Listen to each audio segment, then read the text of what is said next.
Hey everybody, it's Safi and Marco Dish Out on Movies, the only movie review show on YouTube to review movies in terms of food. It's just Marco here once again, and I apologize that this video is rather late. you know, I wanted to go to sleep early last night because the night before I did not get as much sleep. I've been having allergy and sinus problems, and it's kind of hard to get to sleep sometimes because when I lie down, my sinus problems get worse, and so it kind of takes a while to go to put myself to sleep. And I had to get up early today because I had to do a survey. I did a 1-hour survey call, and I'm going to get $140 for it, so that's pretty cool.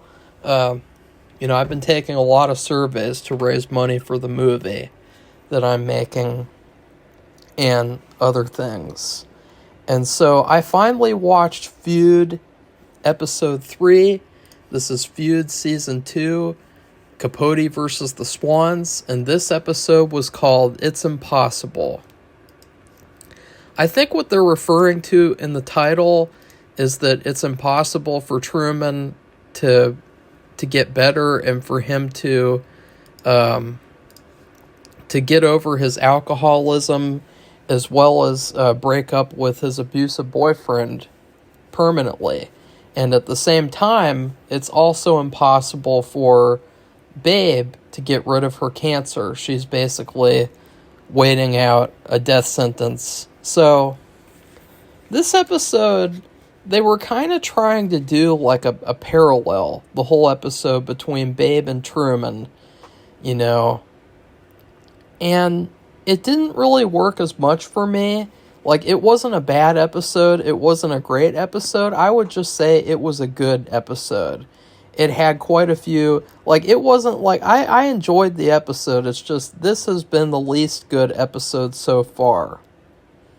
I think the first 3 are all way better, especially because this episode, a lot of the plot revolves around how Truman wants to revive the black and white ball, the ball that he held in the last episode in the past. And it's a build-up that feels like, okay, we're building up to something, that this should be an interesting event. And I do think, too, that if this were another or if this was a fictional story by Ryan Murphy, I have a feeling that they would have done the ball, because the whole episode they're building up to it. Well, instead of that, he decides not to, but that's, we're not going to talk about that yet. So, this episode, it's also kind of disappointing because, it's a build up to nothing. It's a build up to a scene at the end that I'm not really sure if it happens, and we'll talk about why, and a scene at the end where it kind of felt like a finale ending or something, too. And we are halfway through the series, by the way. This is the halfway point. There's going to be, I believe, 4 more episodes. So the episode starts off, and Babe's cancer is still growing. She has very little time left.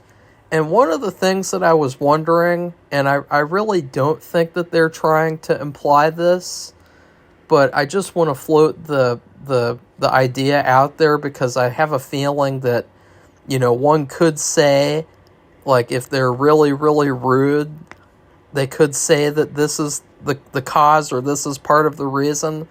But it kind of seems like they're trying to imply that Truman gave her cancer by writing about her, or that his writing about her contributed to her becoming sick.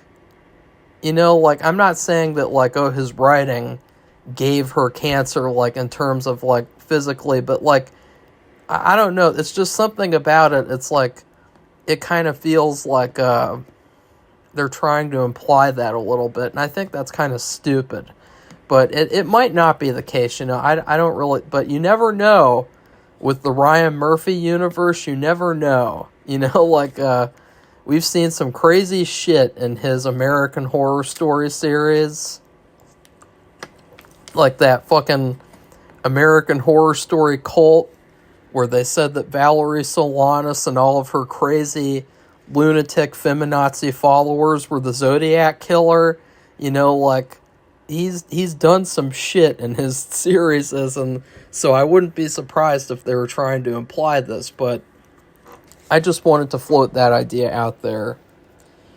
So yeah, Babe also wants to forgive Truman and go to his ball.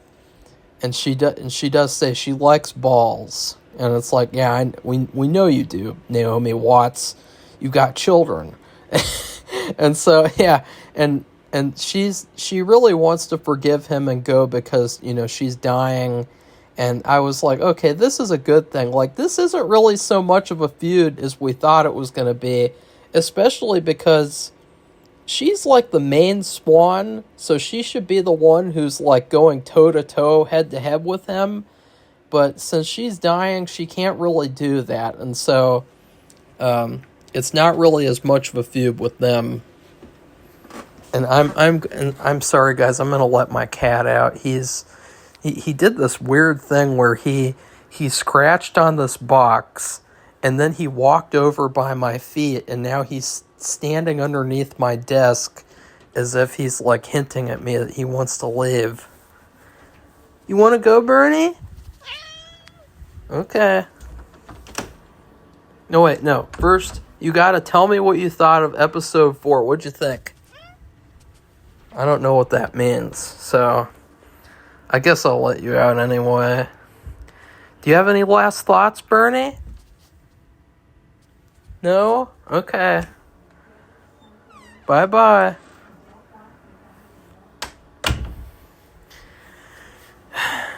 He gives better reviews than me. They're very short and succinct, and they don't have any sort of mistakes. And so also for this ball, I thought that it was interesting because at this time he said that he wanted to have chicken pot pies instead of chicken hash. And I still think that that's kind of a strange choice, but it is an improvement. It's such a better improvement than chicken hash. Such a better choice, I mean. And then Truman's abusive boyfriend, Johnny, is a huge drag. He is actually cheating on him with this girl. And he has the balls to ask Truman to invite her to his ball. And so that's kind of also messing with his mentality and mindset, making him want to drink more. And then here's the twist that I did not see coming. Diane Lane's character, Slim, is sleeping with Babe's husband. She's also going to sue Truman for defamation. And so this whole time where we thought like, oh, the Swans, they're just these rich women, and they're poor victims of Truman, and oh, poor Babe. And it's like, oh no, but Slim is sleeping with Babe's husband. That's a horrible thing to do unless you're actually in love. It's like a horrible thing for her to be doing to Babe. And so for her to be like, she's like the main antagonist that Truman has right now. I mean, well, really, Truman's main antagonist is himself.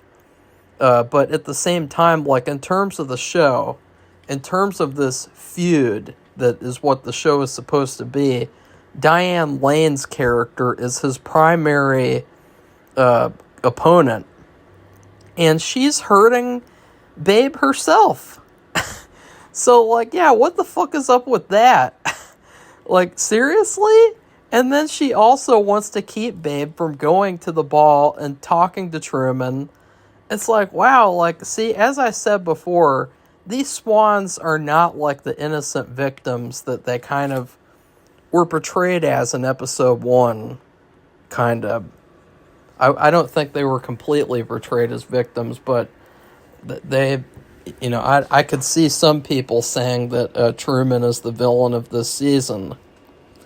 And I just don't agree with that. I think that, they're all kind of flawed characters, and, there's not really a clear villain here.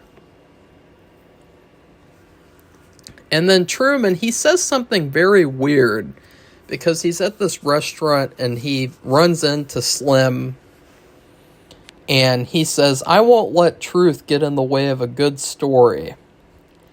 And I thought, did Truman Capote actually say that? Because that does not sound like something that Capote would say. You know what I mean? Like, he wrote that In Cold Blood book. That In Cold Blood book is extremely, extremely accurate to history. It is so accurate that it's like, it's scary how accurate it is. He actually said this? Like, I really did not believe that Truman Capote, of all people, said that line. Because that does not make any sense for someone like him to say that.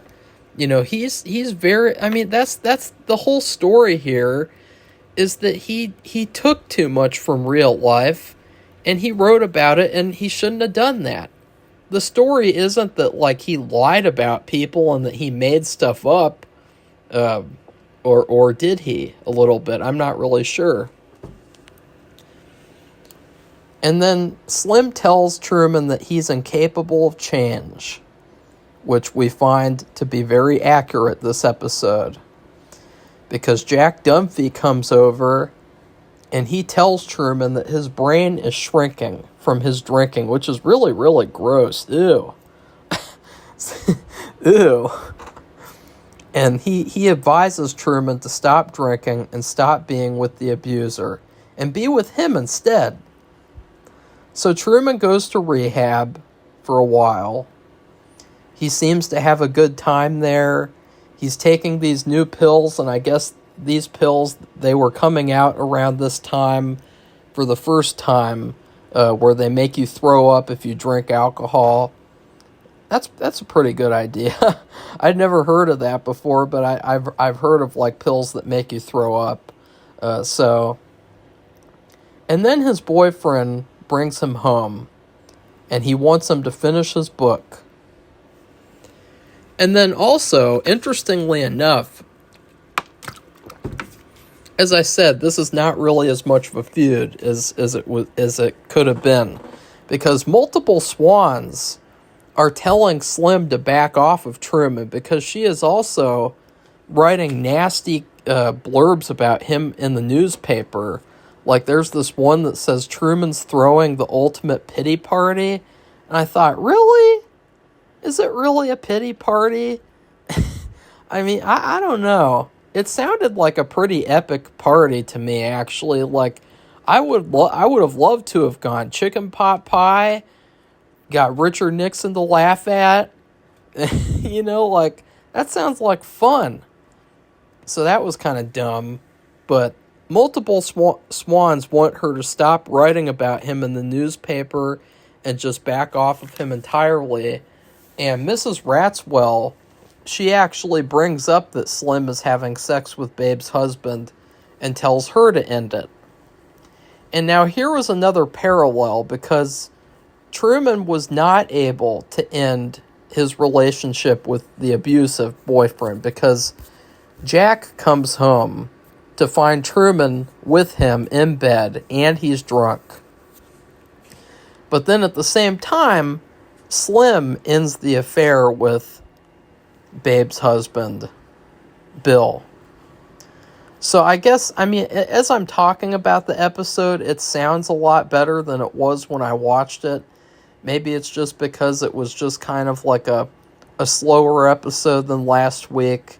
You know, they kind of winded down. Because I thought they were going to build up to having that ball. And so I kind of accepted it at first. But then at the end, they're like, no balls. And then the abusive boyfriend's daughter comes to Truman, and she's got balls because she asks Truman to get her a job for her. And he not only gives her writing advice, but he also gets her a job as a model. And he says that she's like a stepdaughter to him. He also says, and now here's another parallel. So lots of parallels this episode, which I think that parallels is like some of the best storytelling strategy that you can do. Truman says that his only hope is finishing his book, and we know tragically that he never finishes this book. So it's very, very sad. And at the same time, Babe threw away a book where she wrote down things that she could do better than other people, I think. Which to me, that sounds like the most pretentious bullshit, like narcissistic thing that I've ever heard. Things that I can do better. Like, I'm just going to write a whole book where it's like, I can do this better than that person. I can do... Like, seriously? Who would do that? Like, let's just, like, I'm going to think about what are things that I can do better. I don't even know. Because no one knows. You don't know unless you have, like, a trophy. Like, okay, I'm the bowling champion of America. Or I'm the world bowling champion. Like, you don't know. You don't know. Like, oh yeah, I'm better than some people, or quite a few, but not everyone in the whole world. Like, you know, that's like something that like a president would do, like as we've seen where, you know, to market themselves as being a really good president so that they can get another term, they'll be like, you know, I have the best economy. I have the best this. I've done this the best. I've done that the best. I can do this better than anyone in the presidential history. You know, it's just bullshit. It's like, she really had a book of things that she could do better. Like, do you guys know how laughable that is? Like, that would be the funniest thing ever to read. Like, can you imagine the type of, like, uninteresting and like just little shit that she put in there? Like, I'm thinking she had to have put some weird shit in there, like, I can wipe my ass better than anyone. I do it a certain way. I fold up the toilet paper in a very specific style, and the way that I wipe is just so clear. It's just so perfect, and I am just able to do it so well. And then I toss it in the toilet. And then also, you know, another thing that I am able to do better, because I am better than everyone, I can write better, which I am writing right now in this book. And I am showing you that I can write better than anyone in the whole world. You know, like, that just sounds so, like, full of yourself. I really hope she didn't have that. I really hope, because, like, for all the shit that I've given these, basically what they are is, like, grown-up mean girls, I genuinely hope that one of them doesn't have a book where she wrote down things that she can do better than other people. Because, like, that's just, like, that's really, really embarrassing. I mean, after hearing that she had that, it's like she really deserved to be roasted in the whatever magazine, the Esquire. Is that what they said it was? Or the Inquirer? She deserved a good roasting. And Truman is also implying, so this is another parallel. He's implying with his psychiatrist that he's drinking to punish himself for what he did to the Swans. Because he says, like, this allegory of, like, I stole lightning from Zeus. And so he's like, you know, he stole the stories from the Swans. And for that, every day there's a bird that comes and eats part of my liver. And it was like, Truman, you're the one who's drinking. So, like, that shows to me that, like, he's punishing himself for writing about them by drinking, and that's why he's not going to change. And so I guess they're saying that he gave Babe cancer, but at the same time, his writing about them gave him alcoholism. Which is kind of like a soap opera, but whatever, I don't care. I mean, who cares? Truman cancels his ball, which was surprising to me. I mean, that's very sad. There's a lot of people in the world, they would have loved to have gone to a Truman Capote party. And his excuse is that, like, he doesn't want to go backwards, which I can kind of see that, but at the same time, maybe he could have thrown another type of ball. Maybe it didn't have to be black and white. Maybe it could have been a pink ball. There's lots of different types of balls. There's red balls, there's blue balls, there's black balls, there's white balls, there's yellow balls. I mean, we don't discriminate against the types of balls people have. Like, I mean, you could throw a ball, Truman. Why didn't you do that? Like, people need to have a party. This bitch is dying. She's dying here. Babe is dying. She needs to dance. She needs to have a party. She's got a shitty husband. She's a grown-up mean girl. She needs her attention. She needs her bottle. She needs her little baby bottle, her wine, which is like a grown-up mean girl baby bottle. I mean, that's another thing too. Like these women and their obsession with wine is just so weird. It's like, on one hand, you have all the guys who are like obsessed with beer. They're obsessed with this beer that tastes and looks like piss. And then you have these mean girls, and they're just obsessed with wine. They can't live without it. I am tired of the wine, of the whining, the wine. I'm tired of all of it. I mean, I'm on this site, The Cozy Cook, and I thought, this woman has some good recipes. She's got this pork chop recipe with apples. It was really, really good. She's got this clam chowder recipe, but guess what, guys? The clam chowder recipe had wine in it. Clam chowder with wine. No, wait, no, it wasn't the wine. It was the pork chops. Pork chops with wine. And guess what, guys? I go to her other recipes. I get the pepper stick. I really want to make pepper stick.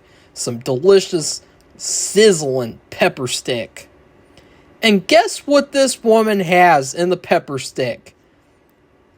1/4 of a cup of white wine. What is up with that? Why would you want to put wine in a Chinese dish, a Chinese recipe? You think that Chinese people cook with wine? You think that Chinese people, when they want to make pepper steak, they just pour some wine in it? What kind of shit is that? What is this obsession with wine? It's weird. It's really, really weird. So I don't even know if I want to make this or not. I mean, seriously, wine and pepper steak? That is the stupidest thing I've ever heard. Anyways, that's enough of the Cozy Cook. Don't tell her I said this, too. She'll get mad at me. Or maybe she won't. I don't know.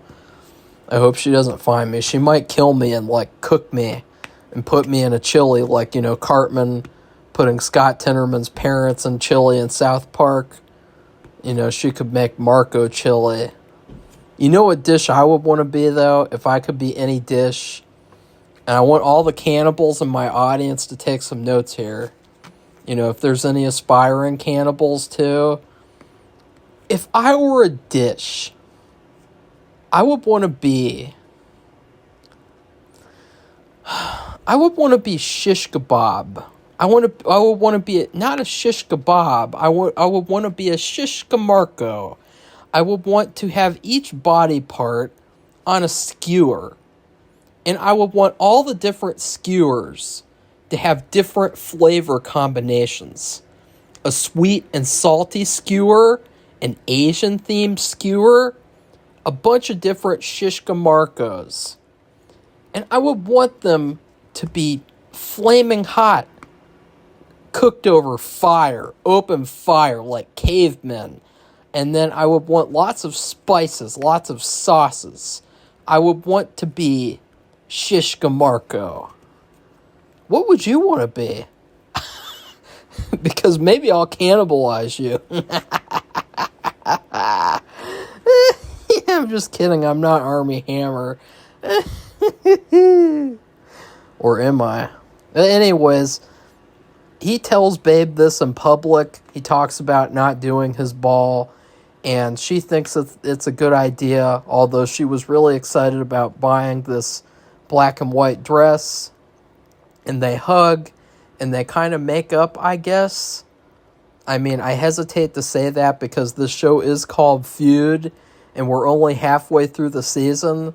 So if he is already made up with the primary villain, or his like secondary villain, his secondary nemesis, then you know we'll have some problems here. And she ends with telling her psychiatrist that he was the love of her life, and I thought, oh, you know that was a nice little ending. So I like this episode. I would give it a B. Or maybe a B+. I'll give it a B+, because now that I talked about it, I really liked all the parallels that they tried to do. I liked how, I like that type of thing. I think that if you guys have seen a lot of my works, you'd see a lot of parallels going on. And, because that's like one of my favorite things to do. I don't know what's going to happen next. I do know that he never writes this book. I don't know about the rest, though. I hesitate to think about it because it seems like things are going to get worse. It doesn't seem like things are going to get better at all. It seems like even at the best point in the show of like last episode where he was really happy and having the ball, things were still terrible for him. And now things are just going to get worse and worse and worse. And then he's going to die. She's going to die. They're all going to die. And, yeah, that's pretty bad. Anyways, please like this video and comment. Tell me what dish you would want me to make you into. Would you like to be a Peking duck? Would you like to be a roast turkey? Would you like to be a salmon? What would you like to be? And then please subscribe to our channel if you'd like to see more honest reviews, especially of the Feud Season 2 episodes. Goodbye, everybody. See you soon.